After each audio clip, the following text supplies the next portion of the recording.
Hi అండి. ఈరోజు నేను టమాటా చారు చేస్తున్నాను. 4 టమాటాలను కట్ చేసి తీసుకోవాలి. చిన్న నిమ్మకాయ అంత చింతపండుని తీసుకొని అందులో వేసుకోవాలి.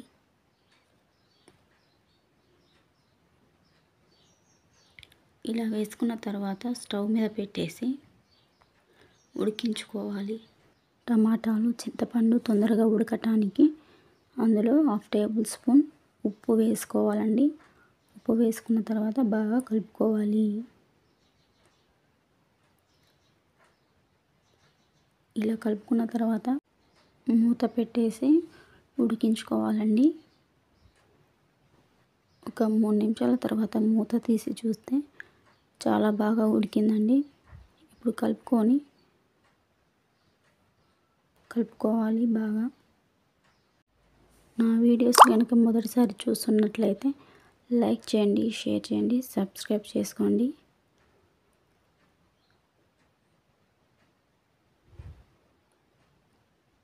ఇలా బాగా కలుపుకున్న తర్వాతకి ఈ టైంలో స్టవ్ ఆఫ్ చేసుకోవాలండి. స్టవ్ ఆఫ్ చేసుకున్న తర్వాత చల్లారిన తర్వాతకి దీనిని రసం తీసుకోవాలి. ఇలా రసాన్ని తీసుకున్న తర్వాత రసాన్ని తీసి పక్కకు ఉంచుకోవాలి. ఈ రసంలోకి ముందుగా కట్ చేసి ఉంచుకున్న ఆనియన్స్, 3 పచ్చిమిర్చి, ఎండుమిరపకాయలు, కొంచెం కరివేపాకు కూడా తీసుకుంటున్నాను. స్టవ్ మీద ఒక బాండీలో 2 పావుల నూనె వేసుకోవాలి. నూనె బాగా వేడైన తర్వాతకి అందులో జీలకర్ర, తాలింపు గింజలు వేగిన తర్వాత వెల్లుల్లి కూడా వేసి బాగా వేయించుకోవాలండి.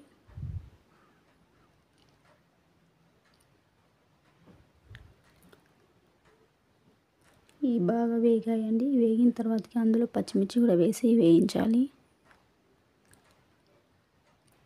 పచ్చిమిర్చి కూడా వేగిన తర్వాత ఉల్లిగడ్డలు, కొత్తిమీర, పుదీనా, కరివేపాకు కూడా వేసి వేయించాలి. అన్నీ వేగిన తర్వాత అందులో 1/2 టేబుల్ స్పూన్ పసుపు వేసి బాగా కలుపుకోవాలి. పసుపు మంచిగా ఫ్రై అయిన తర్వాత అందులో అల్లం వెల్లుల్లి పేస్ట్ కూడా వేసుకోవాలి.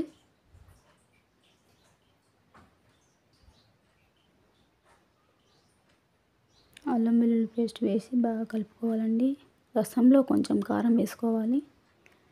తాలింపులో కొంచెం కొబ్బరి పొడి వేసి ఫ్రై చేసుకోవాలి మంచిగా.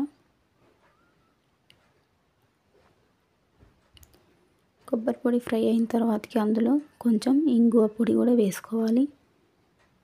ఫ్రై అయిన తర్వాతకి ముందుగా తీసి పెట్టుకున్న టమాటా పిప్పిని కూడా వేసుకొని కలుపుకోవాలండి.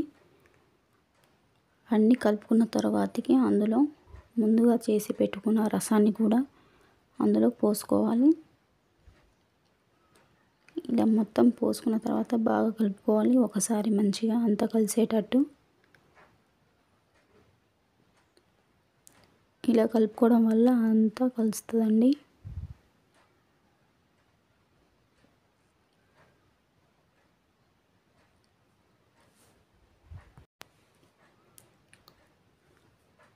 ఇలా కలుపుకొని టేస్ట్ చూసానండి, కొంచెం ఉప్పు తక్కువైంది.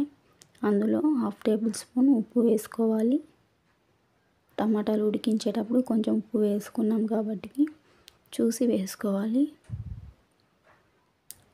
సరిపోయిందండి టేస్ట్. ఇప్పుడు మూత పెట్టుకోవాలండి. మూత పెట్టుకొని ఒక 5 నిమిషాల తర్వాత మూత తీస్తే చూడండి ఎంత బాగా ఉడుకుతుందో. ఇలా మసిలేటప్పుడు కొంచెం అందులో సాంబార్ పొడి కూడా వేసుకోవాలండి. కొంచెం చాలా టేస్ట్ ఉంటుందండి సాంబార్ పొడి వేసుకుంటే. సాంబార్ పొడి వేసిన తర్వాత కూడా ఇలా ఒక 5 నిమిషాలు మసిలించుకోవాలి. మసిలించుకుంటే చాలా చాలా టేస్ట్ ఉంటుందండి. ఇలా మసిలిన తర్వాత మూత పెట్టేసుకొని స్టవ్ ఆఫ్ చేసుకోవాలండి ఈ టైంలో. Thank you for watching.